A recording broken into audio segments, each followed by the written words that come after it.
Well, I'll begin talking about missional strategists, or what mission, what this whole concept is all about. And it comes from a meeting we had not long ago where the term mission or missional strategist was a person who paints a picture or imagines the picture or paints the vision of what can be. And so when we talk about a missional strategist, it's a person who simply comes into a situation and paints the picture of how this can look, how ministry can look in this setting or in this place.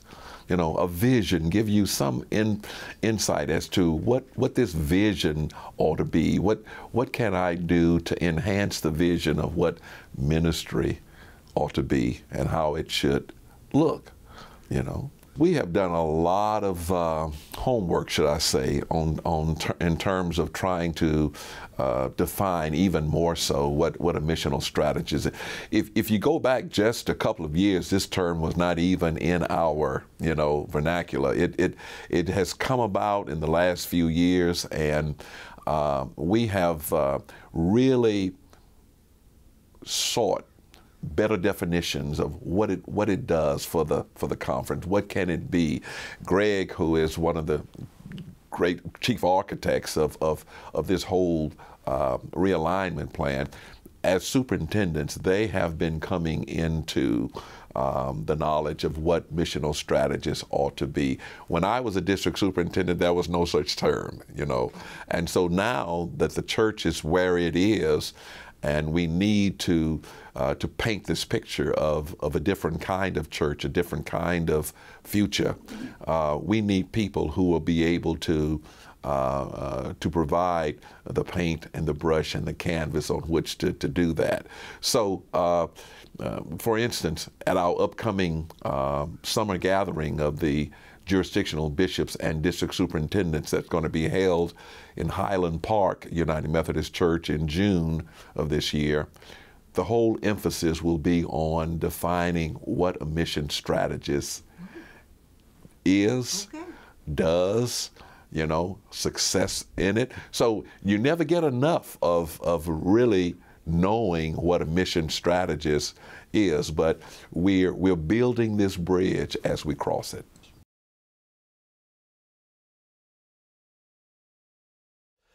The mission, as district superintendents and chief missional strategists, we're looking at what's the mission of our district, and we're also then going to be working in these missional areas, trying to help missional areas begin to discern what's the mission in our area. So it's almost, you know, it's like the chicken and the egg, which comes first. Okay. They're simultaneous, and it's a conversation between the district leadership, the district strategy team, and the missional area leadership and their conversations. Along with what the bishop said about a missional strategist, as the district superintendent, there are places where we can look and say, we know what to do here, and it might just be a slight improvement. But there are places where we don't yet know what to do, and how do we, or we don't know how to do what we know we need to do there. So how do we change, you know, how do we make a deep change? And that's part, I think, of what a missional strategy is you know, discerning those places where it might just be a slight improvement or some tweaking, and some of those places where we need to turn the system over and say, this has got to be a deeper change if we're going to reach new people.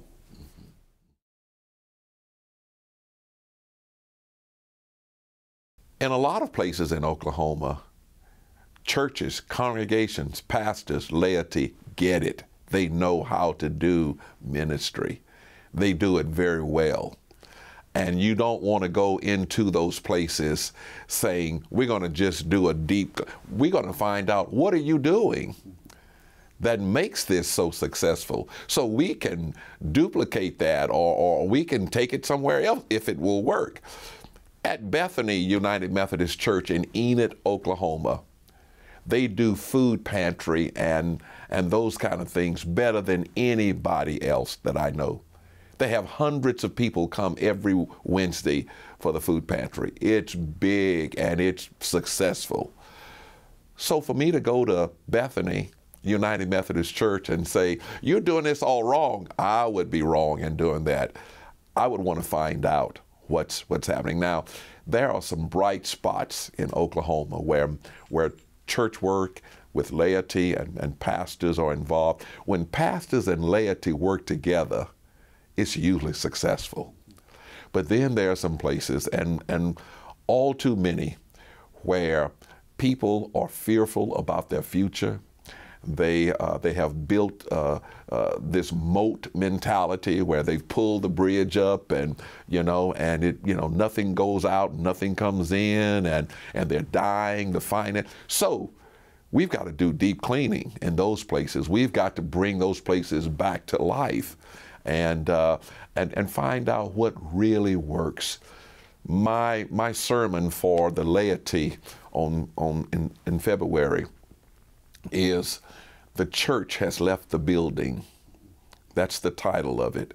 And the reason I'm using that is because we can no longer sit inside the pews and expect for people to come. We've got to leave the building and go out to those communities and do ministry. And it's going to engage and involve the laity to a large degree. Yeah, they may be at a place right now where they think they're involved, but this realignment, this whole mission strategist thing, is going to involve them in ways that they can probably never even imagine, because we're going to count on them to be our eyes and ears and hands and feet in the communities.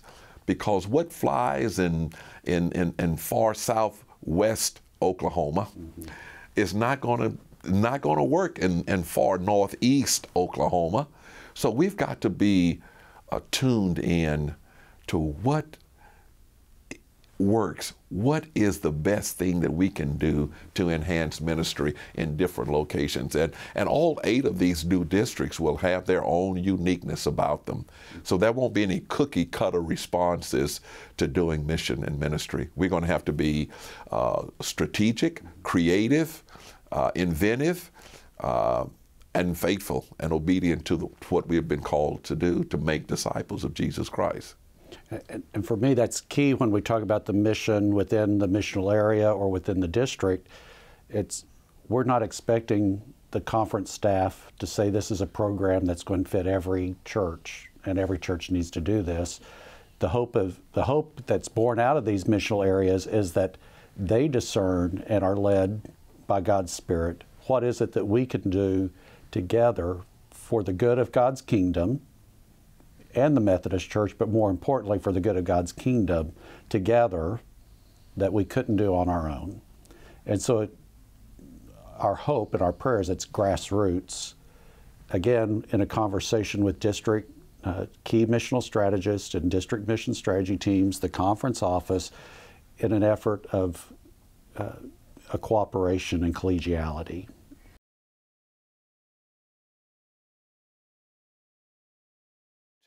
If you go back and look at the history of our church, early on, most places only had a pastor once every 30 or 40 or 60 days. Mm-hmm. They were circuit riders.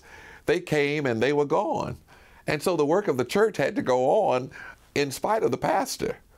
And that's going to be the beauty of this whole thing, is that we have pastors who will be convening elders. Yeah, they'll convene, different groups, but the laity will be the people who actually carry the bulk, the load of ministry in these places. That's why I'm saying, yeah, they're going to not only have to be stronger disciples, but they're going to have to learn the art of making disciples of disciples.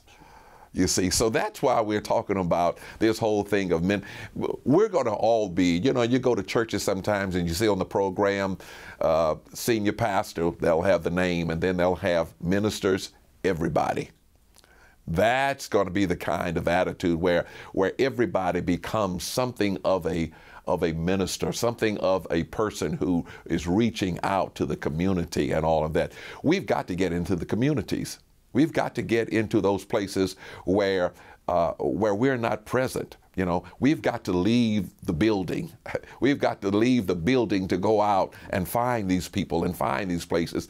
And the good thing about this whole thing, if you look at the 8 districts, The probability of finding several churches within each district who really get how to do ministry to a high quality, they are present in these 8 districts. So if you're sitting in the room with a church that is just knocking it out of the park, I'm going to be saying, what are you doing? You only have 50 members like we have 50 members, but yet, in Leonard, Oklahoma, about the size of this room, you got a backpack ministry going on. You've got, you're feeding the hungry. You're building a new building. What's going on there in Leonard, Oklahoma that I need to know about, that I can take back to my little community? And so that's the beauty of this, is that now we'll have people talking to one another.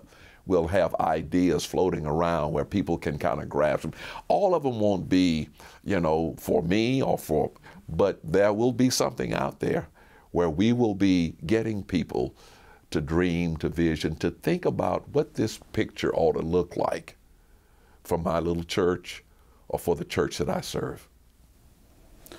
Last week at cabinet meeting, we had Dr. Myron Wingfield with us from the Board of Higher Education and Ministry, Associate Secretary. But before he was at the General Board, he was a district superintendent in San Diego. And he shared with us some of his own experience of being a district superintendent that moved into this missional area concept where churches began to be in communication and working together. And one of the mistakes they made was it was a clergy-driven group. And so about a year into the process, they began to realize we need laity involved in this. And we've been very intentional in saying it will be lay involved. Perhaps it's coming across as clergy-driven right now because the cabinet is writing, is kind of putting together what this will look like. We're writing the documents that will, that says this is what a missional area is. This is the role of the convening elder. This is the role of laity. And so from that perspective, it is cabinet-driven, if you want to use that phrase. But Chuck Stewart's been heavily involved, our conference lay leader.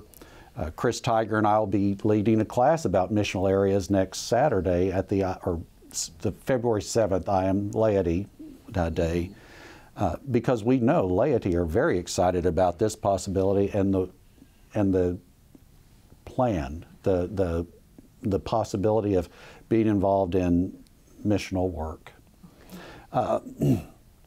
And so what the cabinet heard from Myron is that laity need to be involved from the beginning, and they will be involved. The Board of Laity was involved in developing this idea and bringing it to fruition. And we're committed, the bishop, the cabinet are committed to the life and the work of the laity. There will be laity that will emerge, leaders that will emerge out of these groups and out of these different meetings, where people who have sat on the back row in the past will move up to the front row and take their rightful place in leadership. We've got a lot of people out there in Oklahoma who have the capacity to lead the church into the future. And the only problem is nobody's told them that yet. And that's what I believe this will help do, is to help identify people, not only who will come into leadership roles in terms of laity, but I think there's a lot of folks who also will step up and become pastors out of this whole thing too. So I'm excited about this. This is, a monumental change in the path that we were taking. But in 2008, when we said a strategic plan was going to be voted upon, this is a part of that. It's just 7 years later, and it has evolved into this, and who knows what it will evolve into in 7 more years or 14 years or whatever. But it's what we have to do to keep ministry relevant. It's what we have to do to keep the church doors open. It's what we have to do to make disciples of Jesus Christ. Because if we don't do these things, we're going to keep getting the same results. And so I have to dream, superintendents have to dream, laity have to vision, things. And so that's what this is all about, is giving us the license to dream and to soar. And I believe that this will help us to do that.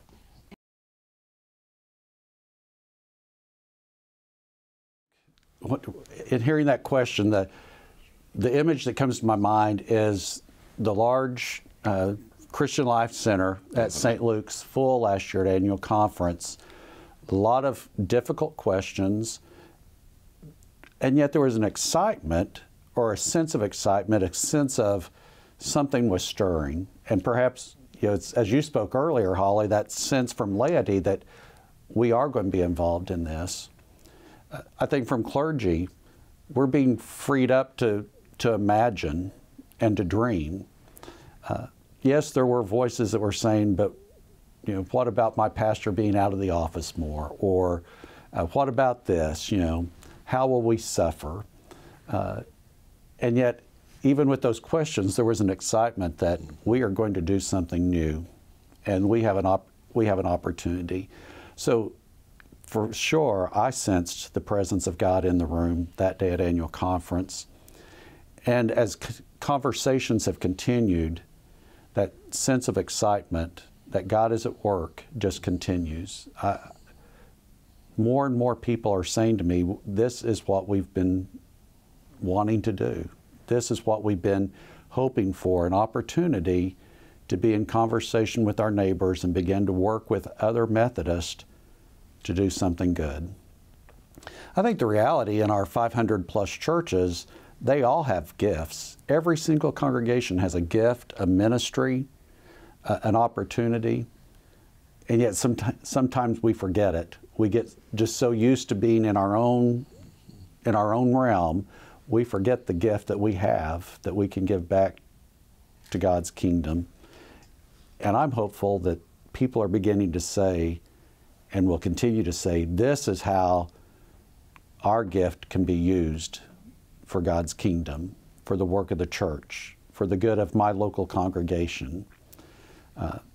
I think it's an exciting time, and I believe the United Methodists of Oklahoma see it as an exciting time.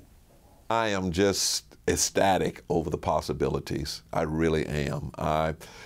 It's this anticipation where that something is about to happen, but you just cannot quite put your hands on it. But it's going to be good. It's going to be positive. It's going to be something that has the capacity to transform and renew. And that's what we've been after for a long time in the Methodist Church, transformation and renewal.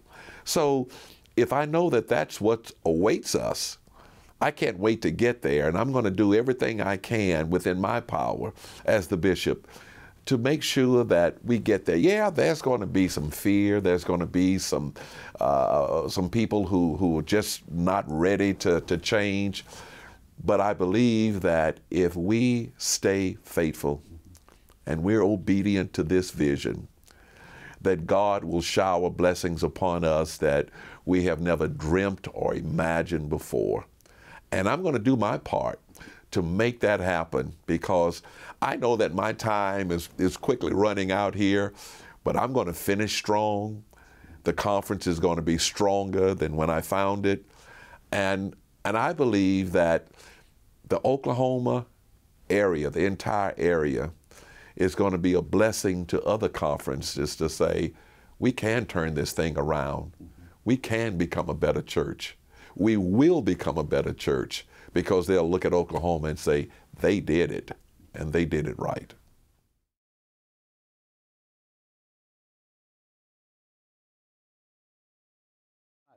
My friend Chris Tiger describes that this time of transition is trying to put your finger on Mercury. Just about the time you've got it touched, it rolls away. And that is part of the struggle of being in transition. Our hope is that it will be manageable by giving some of the work to our district administrators that district superintendents have done in the past. It is manageable in that we will be out in the field in our missional areas in a regular, consistent basis. it'll be manageable in that we will be in relationship not only with the clergy involved in the missional areas, but with the laity. What makes it manageable then is you're handing that, you're there as a participant, but you're not stepping in and saying, I'm the district superintendent, let me do this for you. You're there saying, I'm a participant in your missional area, and I want to assist you, but it's your ministry. You know, how can you do this? And what do you need from me to help you do this? It only becomes unmanageable if you take it on yourself and don't let other people be in ministry.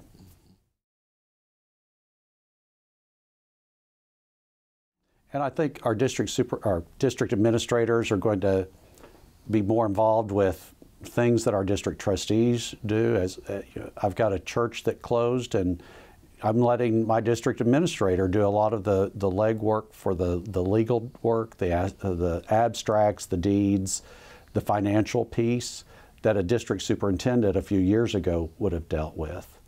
I think we'll continue to discover things that our district administrators can help us do that they've never had the time to do before.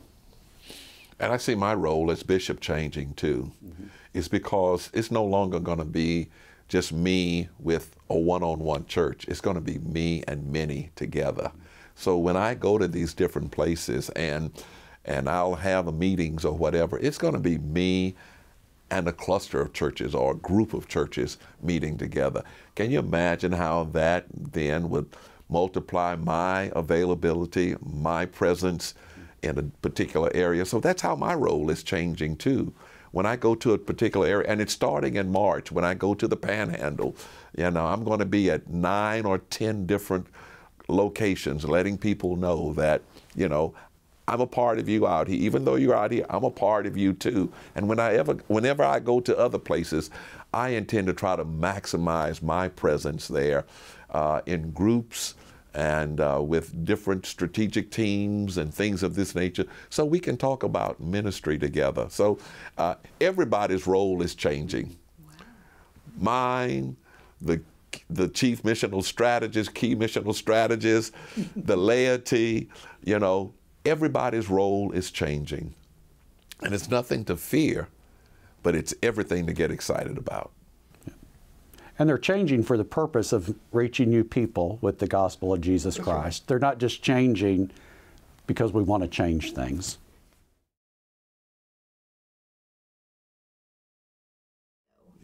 Right. The transition date is June 1st.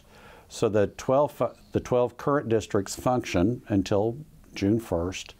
Then simultaneously June 1st, the new 8 districts go into place.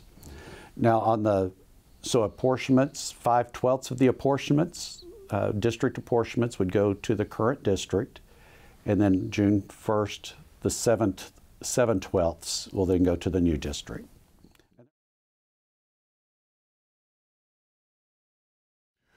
Yes, as a matter of fact, I think this whole project is going to have to be spirit-led at the end of the day, because you can reorganize and you can plan and all that, but if it doesn't have the Spirit of the living God in it, it's not going to survive. And so my prayer is the prayer that comes out, breathe on us, O breath of God. Fill us with life anew, that we may love what thou dost love and do what thou wouldst do. We're just simply trying to do what God wants us to do in this place and in this time. And if you look back over the history of Methodism in Oklahoma, that's what every generation has tried to do, is to be the church in that place and in that time. It's no different with us. In 50 years, someone will look back and say, this is what they tried to do. And for such a time as this is who we are. This is what we're about. And we're going to do our very best to make sure that we don't lose sight of the fact that, realignment is realignment, key mission strategy, you got all these terms and all that, but the thing that matters the most to us is that we don't lose God in this process, that our allegiance is to Christ and that we preach Christ crucified. you know. And so that becomes so much a part of what this is all about. And so, yes, I'm going to be led by the Spirit into this, you know, and you need to know that, yes, we are meeting constantly. We meet, you know, we meet quite often as a cabinet, as laity will be meeting soon. But in every one of those meetings, we always begin in the right place, and that's inviting God to come and take part in this journey with us. And we're going to turn it over to God and let God use us to the maximum of our abilities, because only God can take our ordinary skills and make them become extraordinary. And that's what we're looking for.